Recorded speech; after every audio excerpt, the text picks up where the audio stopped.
안녕하세요. 천사처럼 예쁜 아들의 엄마인 30대 여자입니다. 여러분은 점이나 사주를 보러 가신 적이 있으신가요? 저도 사회초년생 때는 취업을 앞두고 뒤숭숭한 마음을 진정시키고 마음의 위안을 얻을 겸 친구들과 사주를 보러 간 적이 있었어요. 근데 어디까지나 그건 결과에 맹신을 하기 위해 보는 게 아니라 심심풀이로 보는 거잖아요.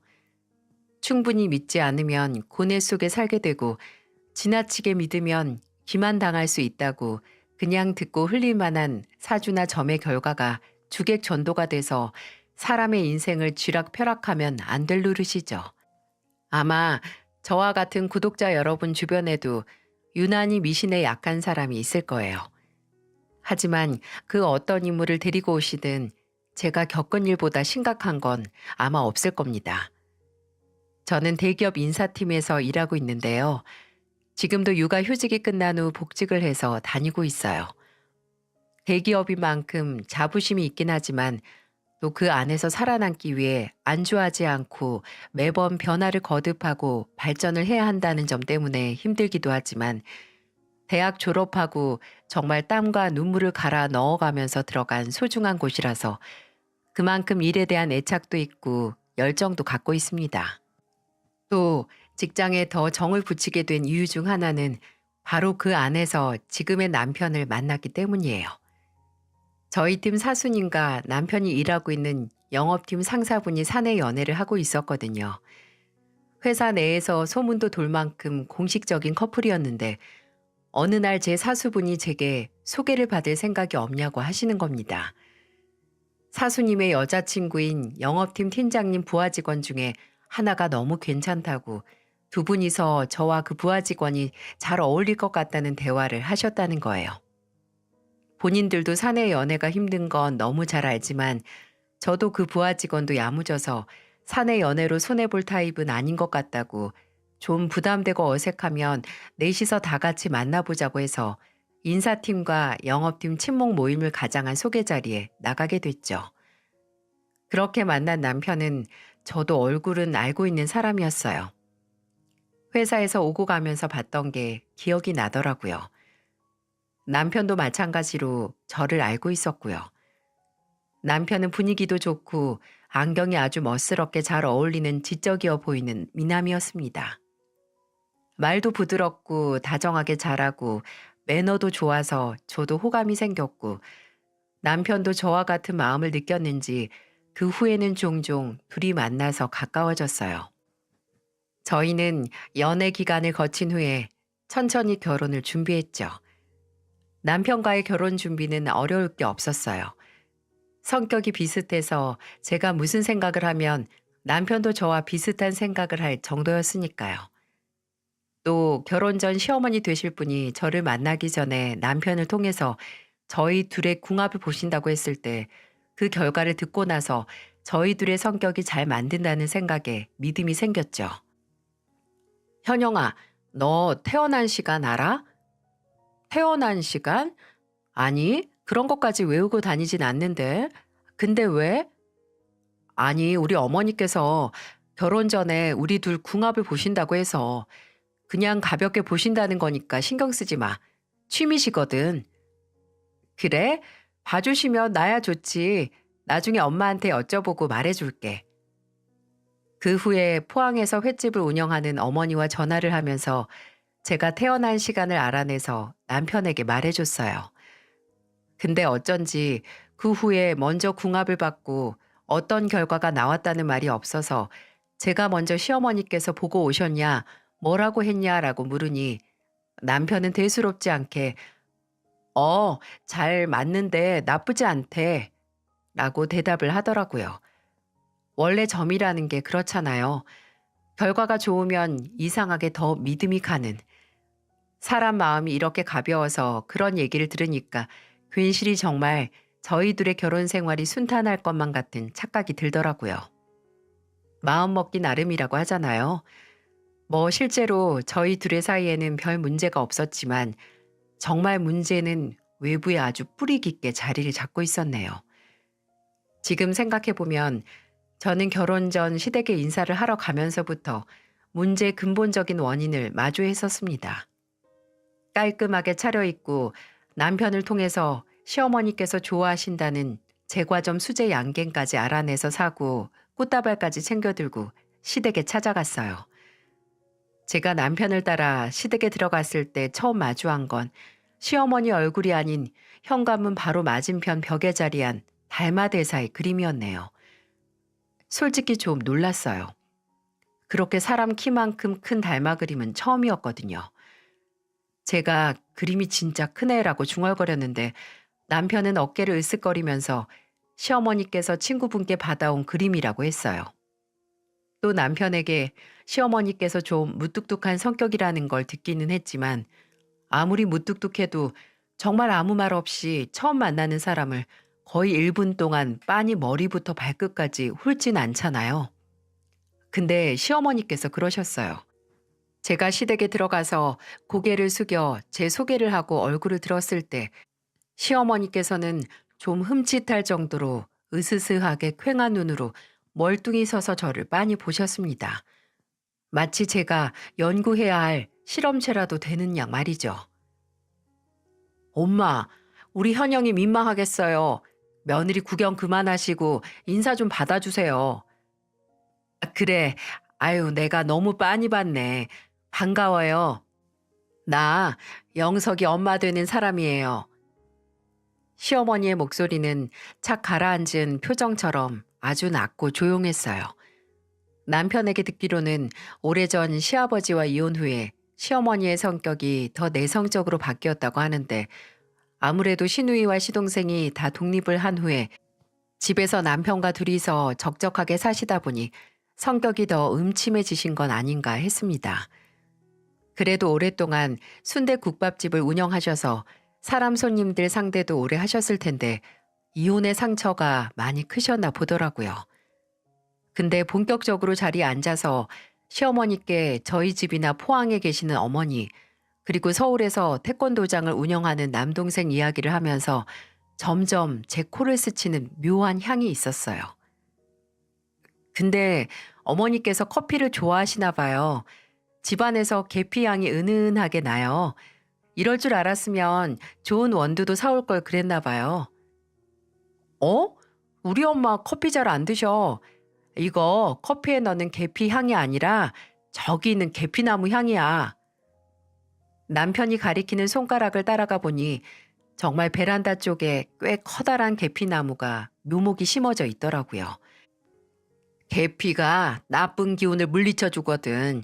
현영양도 나중에 이 계피나무 더 자라면 내가 직접 손질해서 몇 개 줄게요. 그거 집에 가지고 있으면 좋아요. 그때는 그 얘기를 듣고 미신이긴 하지만 아주 친절하시다고 생각을 했어요. 그리고 한참 대화를 하고 저녁을 먹고 나서 남편이 본인 방을 보여준다고 저를 데리고 가더라고요. 남편을 따라가는데 그때 거실에 있던 TV의 뒤쪽 벽을 보게 됐습니다. 거실에 있을 때는 큰 TV에 가려져서 안 보였는데 그 뒤쪽 벽에는 석 장 정도로 보이는 손바닥만한 부적이 붙어 있더라고요. 그냥 종이일 뿐인데 왜 그걸 보고 가슴이 철렁하는지.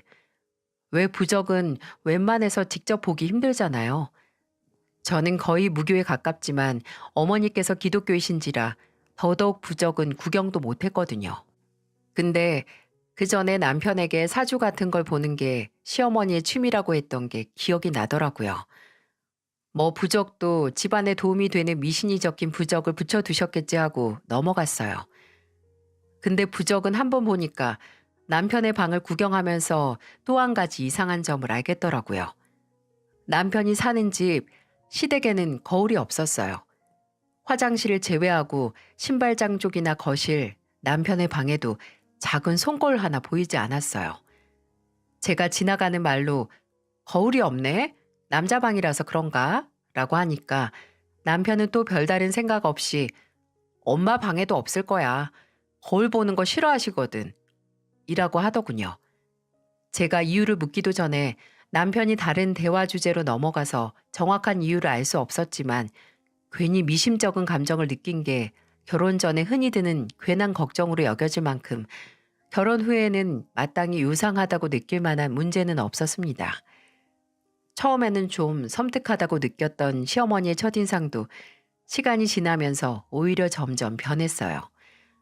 결혼 후 새롭게 알게 된 사실은 단 하나, 시누이와 시동생이 시어머니와의 사이가 서먹하다는 것 뿐이었네요. 처음에도 인사를 할 때 시어머니는 시댁에서 뵙고 시누이와 시동생은 따로 밖에서 만났었거든요. 그때는 어린이집 선생님이 시누이는 결혼하고 따로 살고 직업 군인인 시동생은 발령받은 부대가 시댁이랑 멀어서 자취를 하느라 그런 줄 알았어요. 근데 사람이 눈치라는 게 있잖아요. 명절에 시누이나 시동생 둘 다 시댁에 오긴 하는데 시어머니와 대화를 한두 마디밖에 안 하고 정말 밥만 딱 먹고 가는 모습을 보면서 사이가 좀 안 좋아 보인다는 걸 느낄 수 있었어요. 근데 또 남편과 동생들의 사이는 아주 돈독하긴 했네요. 저도 제 남동생과 꽤 사이가 좋거든요. 둘 다 서울살이 하면서 가까운 가족은 둘뿐이라서 더 가까워졌던 이유도 있고 나이도 2살 차이밖에 안 나서 친구처럼 지내왔었어요. 남편도 저희 남매처럼 시누이와 시동생과 교류도 잦고 연락도 자주 하더라고요. 시누이는 사는 곳이 저희 신혼집과 가까워서 종종 부부끼리 서로 집에 초대해서 저녁도 먹었었어요. 그렇게 따로 만나면 너무 재밌고 말도 많고 유치원 선생님이라서 그런지 더욱더 다정한 시누이가 시댁에서만 만나면 웃음기도 싹 빠지고 입도 합 다물고 있으니 이상할 수밖에요. 그래서 한 번은 제가 시누이가 보고 싶다고 했던 영화 시사회 티켓을 영화 홍보회사에 다니는 친구에게 얻어서 시누이와 단 둘이 간 적이 있었어요. 영화는 제 덕분에 봤으니 저녁을 산다고 해서 밥까지 같이 먹었죠. 그때 일식집에서 밥 먹으면서 따끈하게 데운 정종을 나눠 마셨는데 제가 지금이 기회다 싶어서 넌지시 시어머니와의 사이를 물어본 적이 있었어요. 역시나 예상대로 시누이는 어딘지 근심이 많은 얼굴로 이러더군요. 엄마가 좀, 언니는 아직 모르겠지만 사람을 좀 통제하려고 하거든요. 언니도 저희 엄마가 미신 무지하게 믿는 건 알고 있죠? 그 미신들로 우리를 쥐락펴락 했어요. 어렸을 때야 그게 부모 말이라면 다 듣고 살았지만 성인이 되고 나서도 학교 가는 거, 아르바이트 하는 거 다 엄마 허락받고 엄마가 안 된다고 하면 절대 못하고 직업도 엄마가 그건 네 기운에 안 맞고 거기는 터가 안 좋다고 하면서 반대하는데 그걸 어떻게 버텨요? 심지어 일하고 나서는 매달 월급의 30%씩 엄마한테 드려야 했어요. 엄마한테 지금까지 키워준 답례를 줘야 너도 나중에 업보로 고생 안 한다는 헛소리 듣고. 정말요? 혹시 제 남편도 그랬어요? 네. 심지어 오빠는 장남에 같이 사니까 더 드렸죠. 아마 언니랑 결혼하고 나서 분가하고 나서 안 드리기 시작했을 거예요. 저도 결혼하면서 싹 끊었으니까. 언니도 결혼하기 전에 엄마가 아는 무당한테 말해서 오빠랑 궁합 봤죠? 맞아요. 남편이 제 생년월일이랑 태어난 시간 같은 거 알고 갔어요. 아마 언니는 그 궁합에서 합격해서 엄마가 결혼 반대 안 했을 거예요. 나랑 사이가 더 서먹해진 이유가 바로 그것 때문이었거든요. 지금 결혼한 제 남편이랑 결혼을 엄마가 엄청 반대했어요. 궁합이 서로 잡아먹는 팔자라고. 뭐 상성이 안 맞네 하면서 그러더니 제가 그래도 결혼하고 싶다고 하니까 거의 집에서 쫓겨나다시피 결혼한 거예요, 나. 아, 그래서 아가씨가 거의 혼자서 시댁에 왔던 거예요? 네, 그렇게 반대한 집에 뭐하러 손잡고 데려가요. 무슨 말을 또 들으려고. 작은 오빠도 결혼하겠다는 여자 있었는데 엄마가 또 궁합 보고 절대 안 된다고 반대하는 바람에 헤어지고 군대에서 다른 근무지로 바꿔달라고 해서 발령받고 자취 시작한 거거든요. 엄마랑 같이 못 살겠다고 하면서 엄마는 약간 자식을 소유물로 대하셨어요. 그나마 큰오빠가 계속 엄마 그런 점 같이 살면서 참고 살았고 저도 작은 오빠도 큰오빠가 있으니까 지금까지 엄마랑 얼굴 보면서 살았지 안 그랬으면 벌써 옛날에 연 끊었을 거예요. 그 얘기를 듣고 나니 거대한 달마 그림이 있고 벽에 부적이 붙어 있고 거울이 없는 시댁이 더 기이하게 느껴지더라고요. 미신만 믿고 자식들을 마음대로 하려고 할 정도로 맹신을 할 거라고는 생각도 못 했는데 이 정도라니. 근데 제가 심각성을 못 느낄 수밖에 없었던 게 시어머니는 정말 다른 문제들로 저를 힘들게 하지도 그런 낌새도 안 보이긴 하셨거든요. 제가 주변에서 듣는 여느 시어머니들과 다를 게 없었어요. 종종 저희 집에 오시면 현관앞 거울을 보면서 "저기다가 거울 두지 마라. 소파는 현관문하고 등 돌리고 있으면 안 된다는 소리를 하셨지만 그냥 지나칠 정도의 말이었죠. 하지만 그건 모두 빙산의 일각, 폭풍 전 고요와 같은 아직 드러나지 않은 공포 그 이상 그 이하도 아니었습니다. 결혼하고 1년 뒤에 제가 임신을 하고 출산을 앞뒀을 때 사건이 터졌어요. 제가 임신 34주 정도 됐을 때 남편이 인도네시아로 2주짜리 출장을 가게 됐거든요. 제가 임신을 하고 나서는 진짜 회사 짐만 오가면서 매분 매초 제 곁을 지켰던 남편이었기에 2주의 출장 동안 빈자리가 더 크게 느껴질 테지만 한 달도 아니고 2주뿐이니까 참을 수 있다고 생각을 했죠. 근데 아무래도 임신 거의 막달이나 다름이 없으니 포항에 계신 어머니는 제가 걱정되셨는지 올라오신다는 얘기를 하셨어요. 저는 근처에 시누이도 살고 종종 남동생도 와서 들여다본다고 걱정 마시라고 했고요. 근데 걱정을 하셨던 건 저희 어머니뿐만이 아니었어요. 시어머니도 남편의 출장 3일째가 되는 날 제게 전화를 하셨더라고요. 처음에는 뭐 잠을 잘 자냐, 몸에 별다른 이상은 없냐고 묻기만 하셨네요. 근데 또 다음날 전화를 하셔서 이런 말을 하시더라고요.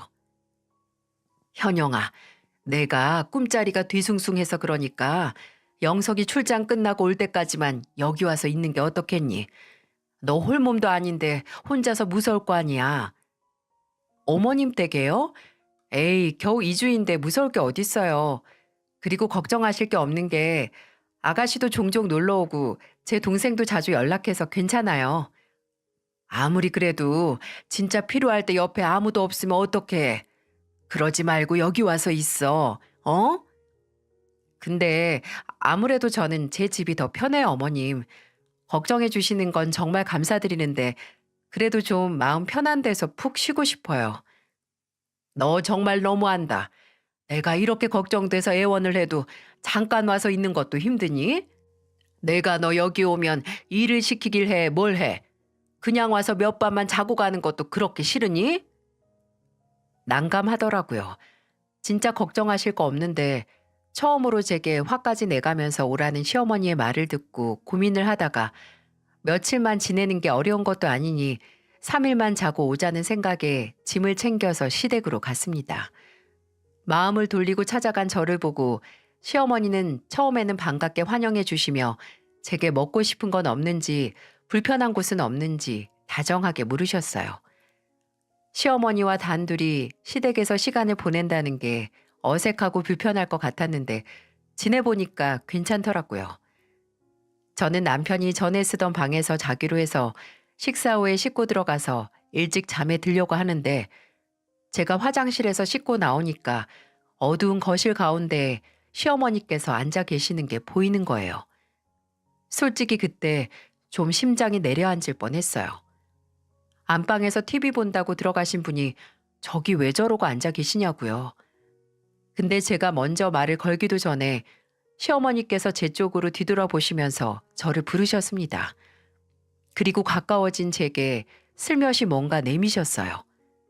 그걸 보는 순간 오싹한 기분과 함께 올게 왔다는 생각이 불현듯 들었어요. 그건 바로 센 노란 부적이었습니다. 제가 그걸 보고 어리둥절한 표정으로 시어머니를 바라보니 시어머니는 그런 제 눈빛에는 아랑곳 않고 본인 할 말만 조곤조곤 하셨습니다. 거창한 건 아니고 그냥 뱃속의 아이 더 건강하게 만들어주는 부적이야. 이거 여기 있는 동안만 잘 때 가슴에 꼭 품고 자렴. 에이, 어머님, 이런 거 안 해도 뱃속의 아이 잘 자라고 있어요. 그리고 솔직히 이런 건 미신, 그런 소리 하지 말어. 믿음에서 안정과 평화가 나오는 법이야. 이게 그렇게 힘든 일이니? 그냥 품고 잠만 자면 되는데. 네, 힘든 일은 아니죠. 하지만 꼭 필요한 일도 아니잖아요.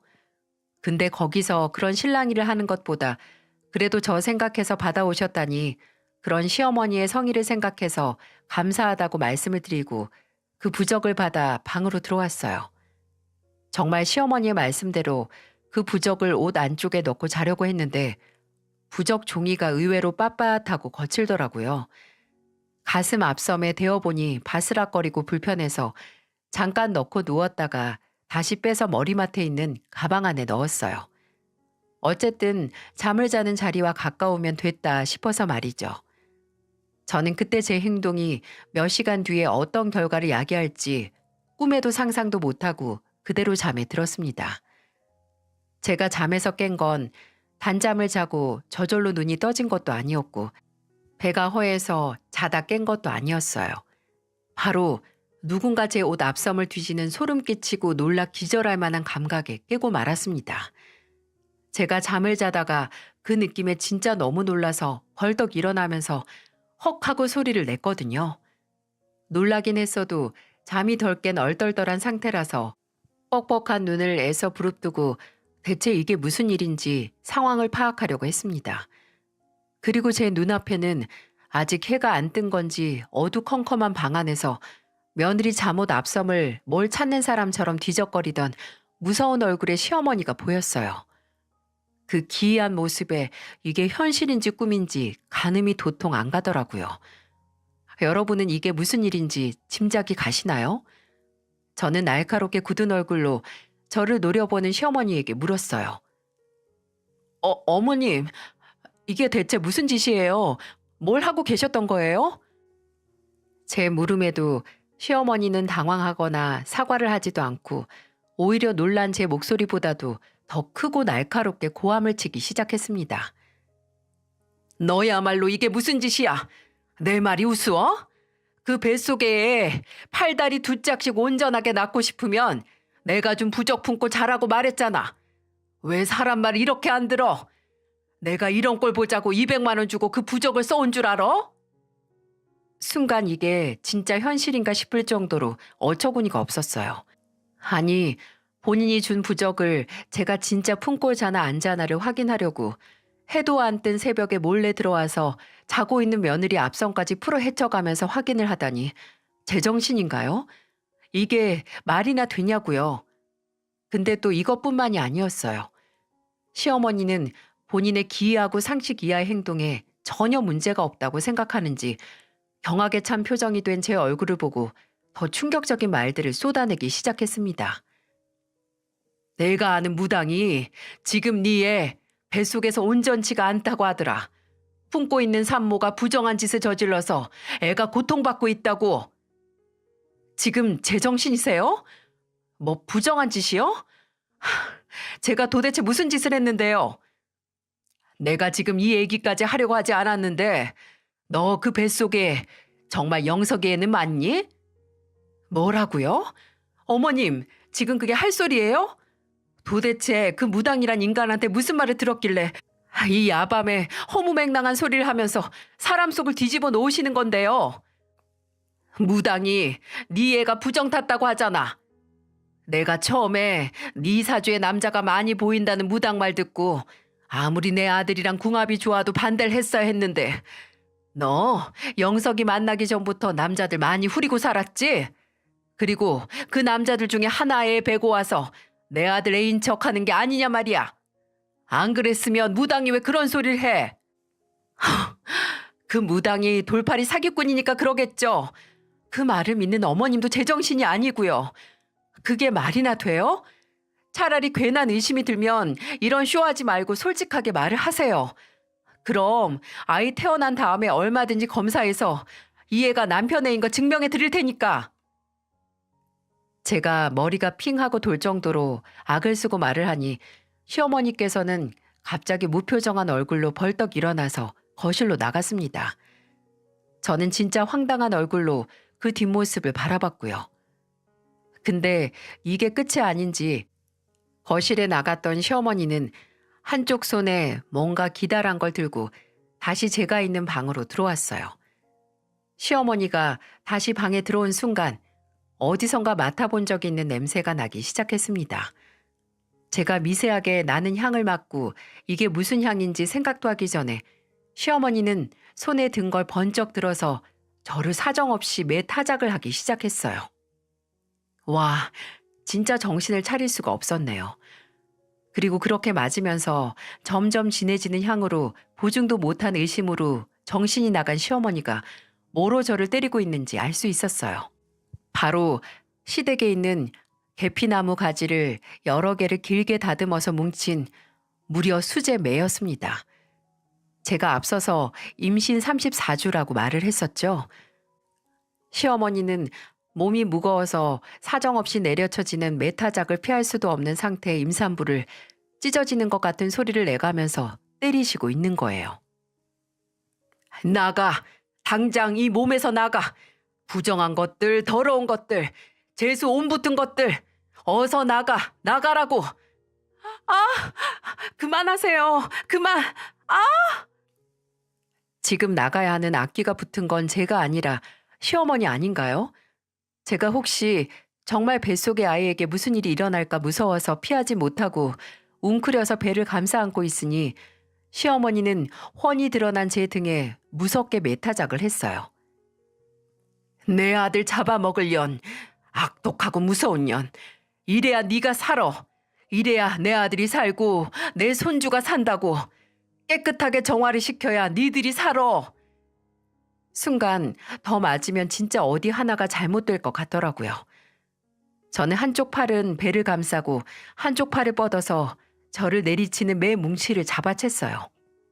그리고 시어머니가 저를 치는 반동을 이용해서 잡은 매를 한 번 당겼다가 뒤로 밀면서 시어머니 몸의 중심을 무너뜨렸어요.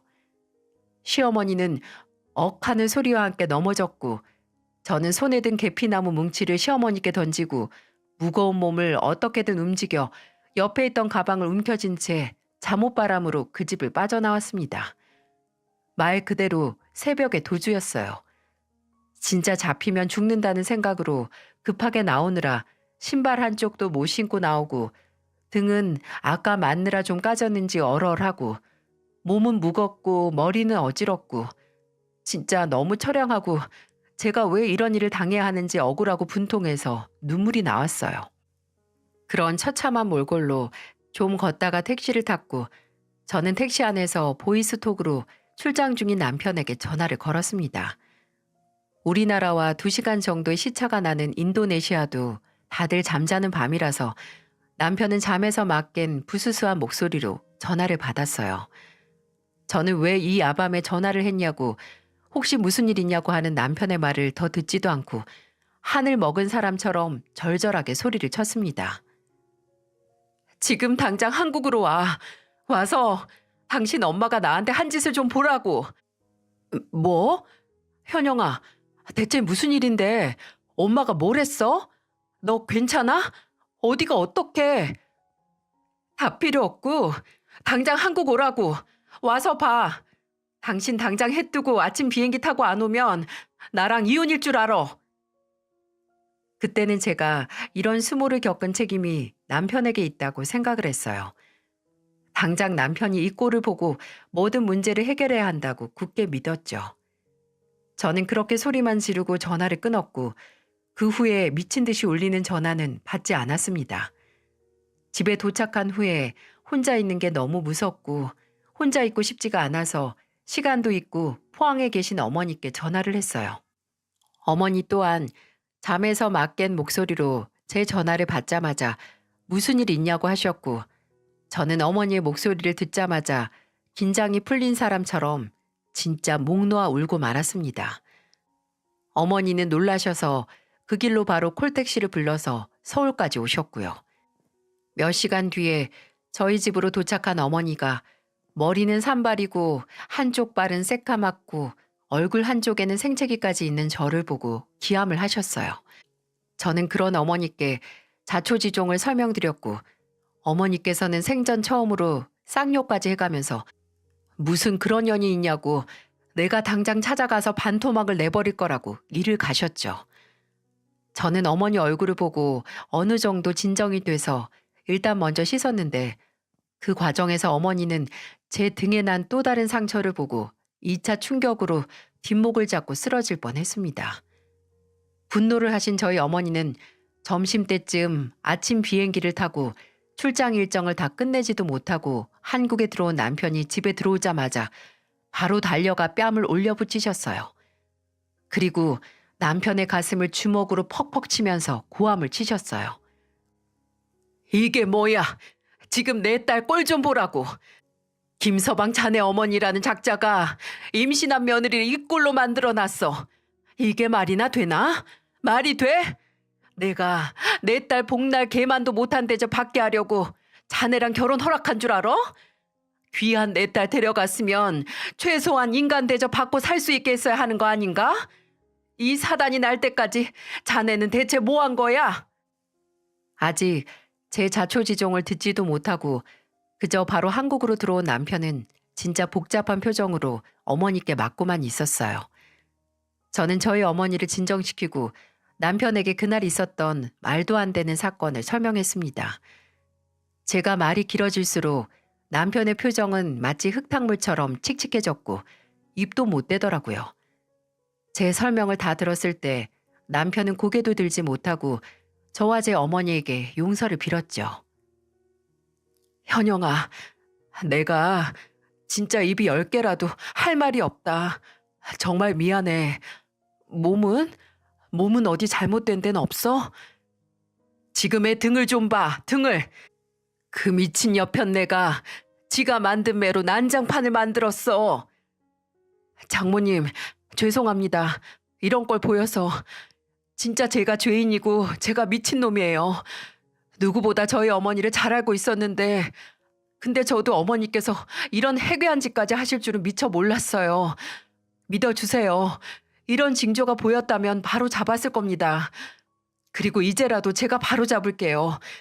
제가 당장 가서 어머니께 사과도 받고 앞으로 절대 이런 일 없도록 단단히 경고하겠습니다. 장모님, 죄송합니다. 현영아, 내가 정말 미안해. 그렇게 울먹거리던 남편은 휴대폰만 챙기고 그대로 일어나 시댁으로 향했어요. 끝을 내겠다는 비장한 말을 남긴 채 말이죠.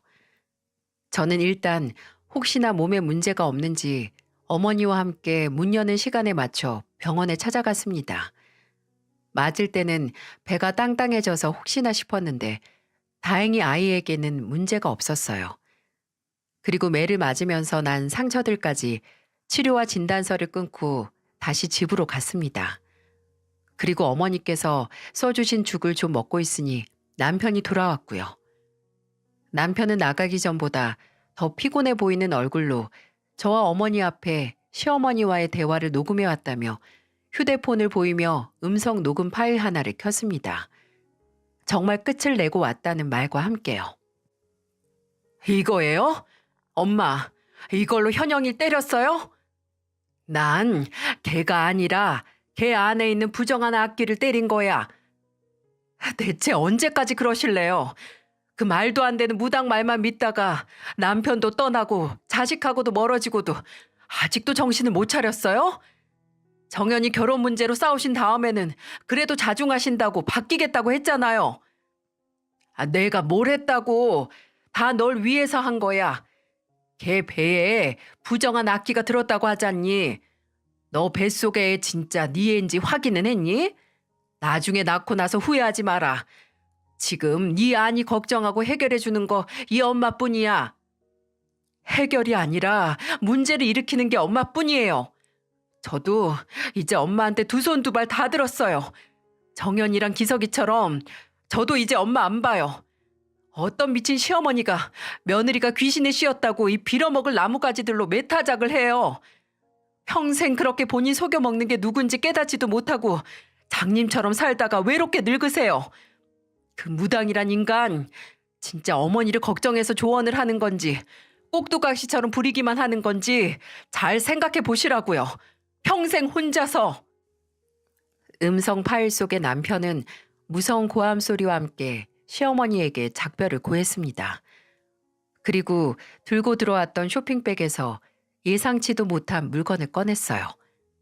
바로 제가 맞은 시어머니가 들고 저를 때렸던 계피나무로 만든 매였어요. 남편은 저를 폭행한 증거물이라서 가져왔다고 신고할 때 증거로 제출하기 위해 가져왔다고 하더라고요. 저나 저희 어머니가 신고를 원한다면 적극적으로 시어머니에 대해서 증언도 하고 돕겠다고 했죠. 저희 어머니가 예전에 무당 하나를 알고 지내면서부터 변하셨어요. 현영이 너한테도 말 못했지만 사실 그 문제로 그 무당이 소개해준 듣도 못한 종교까지 빠져서 아버지랑 헤어지신 거야. 아버지가 살림까지 거덜내가면서 무당이랑 종교에 돈 쏟아부는 어머니를 견디지 못하셔서 어린 우리들까지 데리고 가려고 하셨거든요. 그래서 진짜 너무 부끄러워서 말을 못했어요. 그래도 점점 나아지시고 자중하겠다고 변하겠다고 매번 약속하셨으니까 결혼하고 다른 문제가 없어서 진짜 달라지신 줄 알았는데 그럴 리가 없었지. 정말 달라질 수 있었던 사람이면 달라져야 하는 일도 만들지 않았겠지. 현영이 너한테도 그렇고 장모님께도 뭐라 제가 드릴 말씀이 없습니다. 정말 죄송합니다. 평생 어머니와 연 끊고 두 번 다시 현영이가 그런 일 당하지 않게 할게요. 약속해요. 제발 저 한 번만 믿어주세요. 나 정말 이제 두 번 다시 어머님, 아니 그 사람 얼굴 보고 싶지 않아. 근데 솔직히 당신 말을 100%못 믿겠어. 진짜 당신 어머니랑 완전히 연 끊고 죽는 날까지 안 보고 살 자신 있어? 여보, 나한테는 물론 어머니긴 하지만 이제 나한테 제일 중요하고 1순위인 건 내 가족인 당신이랑 우리 아이야. 내 가족 위협한 사람은 나도 어머니라고 생각하고 살고 싶지 않아. 내가 평생 살면서 당신한테 내 말이 진심이라는 걸 증명하고 살게. 제발 믿어줘, 여보. 그릇된 믿음을 가진 어머니가 부끄러워서 숨겼던 비밀을 고백하면서 서럽게 우는 남편을 보고 같은 인간으로서 참 안타깝더라고요. 그걸 보고 정말 저를 이혼까지 하게 할 생각까지 하던 저희 어머니도 그 마음을 접으셨고요. 남편은 제게 걱정 말고 시어머니를 폭행죄로 고소하자고 했지만 그때 저는 그럴 의지가 남아있지 않았어요. 일단 그 충격적인 사건을 잊고 얼마 남지 않은 출산에 집중을 하고 싶었거든요. 제 마지막 태교가 메타작으로 끝나면 안 되잖아요. 그리고 그 사건을 알게 된 시누이와 시동생도 남편 때문에 근근히 이어오던 시어머니와의 연을 끊기로 해서 자식 3명이 모두 뒤돌아선 게 시어머니에게 있어서 고소보다도 더 무섭고 끔찍한 벌은 아닌가 싶었어요. 근데 그런 제 마지막 남은 인간으로서의 자비도 모르고 시어머니는 그 후로 몇 차례 제게 전화를 해서 저주와 같은 말을 퍼부었어요. 사건이 일어난 다음 날 바로 시어머니의 번호는 저도 남편도 차단을 했는데 모르는 번호로까지 전화를 해서 제게 이딴 말이나 했네요. 내가 너 이럴 줄 알았어. 너같이 부정탄 물건을 집안에 들이는 게 아니었어. 너 때문에 내 아들, 딸 다 내 연락을 안 받아. 너같이 재수없는 년 때문에. 나 때문에 연락을 안 받는 게 아니라 그쪽이 정신이 나가서 안 하는 거예요. 더 이상 연락해서 사람 괴롭히면 나도 더 이상 안 참고 폭행죄로 평생 감옥에서 썩게 할 테니까 그렇게 알아요. 못 믿겠으면 그쪽이 가족보다 더 믿는 무당한테 물어봐요. 그쪽이 미래에 감옥에서 후회하는 모습은 안 보이는지. 그 후로도 몇 번 더 전화가 오긴 했지만 모르는 번호는 다 무시했고 출산 전까지 제 곁에 계시던 어머니께서 대신 받고 쌍욕을 퍼부어 주셨기에 별다른 타격은 없었습니다.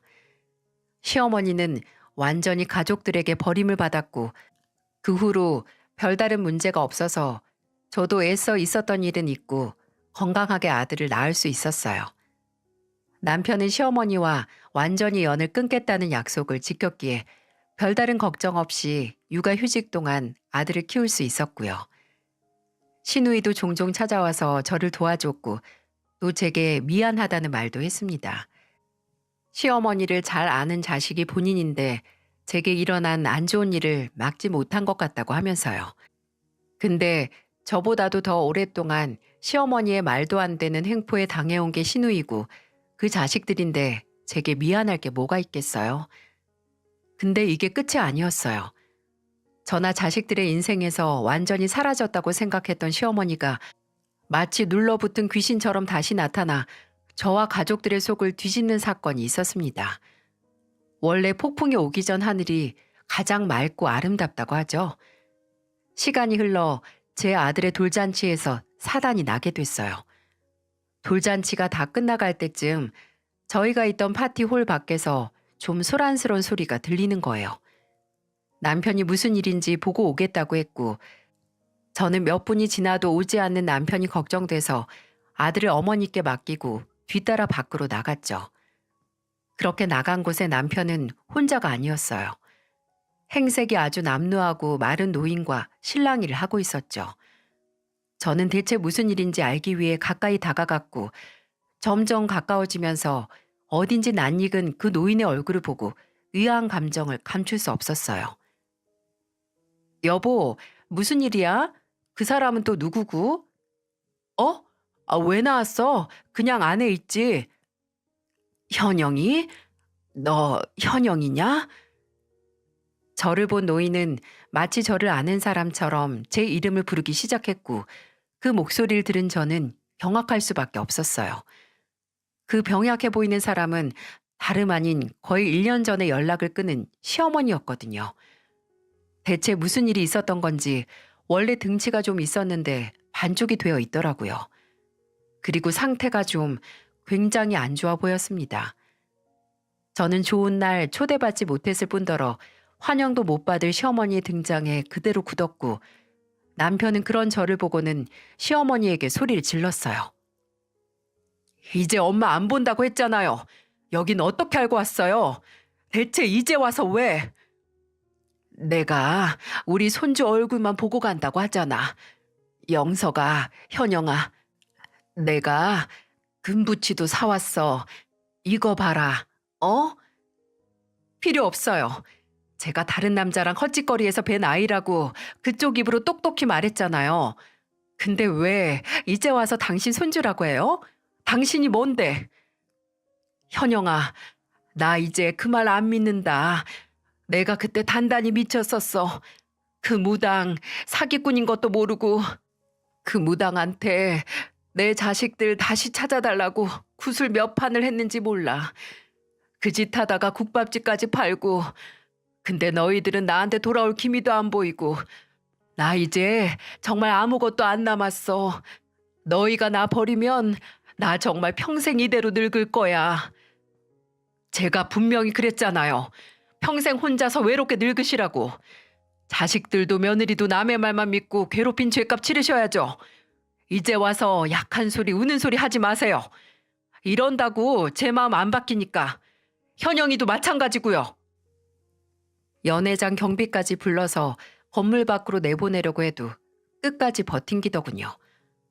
그 때문에 저희 어머니까지 달려 나오시고 어머니는 시어머니의 얼굴을 보자마자 멱살을 붙잡고 늘어지셨어요. 이 미친년이 여기가 어디라고 와? 그래, 차라리 제 발로 잘 찾아왔다. 내 딸 몸에 상처낸 복수 내가 대신 해줄 테니까. 어머니는 몇 번을 시어머니의 멱살을 단단히 잡고 이리 휘둘렀다 저리 휘두르면서 탈탈 털다가 바닥에 내동댕이까지 치셨어요. 그리고 주저앉은 시어머니에게 마지막 경고를 날리셨습니다. 부모가 돼서 점 보고 무당 찾아가는 것도 다 자식들 잘 되라는 간절한 마음으로 끝났어야지. 그게 부모 아니야? 근데 멍청하게 무당 말만 듣고 그 난리를 쳐? 그때 까딱하다간 당신 때문에 우리 손주 얼굴도 못 볼 뻔했어. 내 딸 몸 잘못됐었으면 어떻게 할 뻔했냐고. 내가 진짜 마지막으로 경고한다. 내 딸이 당신 용서하기 전까지는 절대로 그 쌍판떼기 가지고 올 생각하지 마. 다시 내 딸이나 내 사위, 내 손주 앞에 나타나기만 해.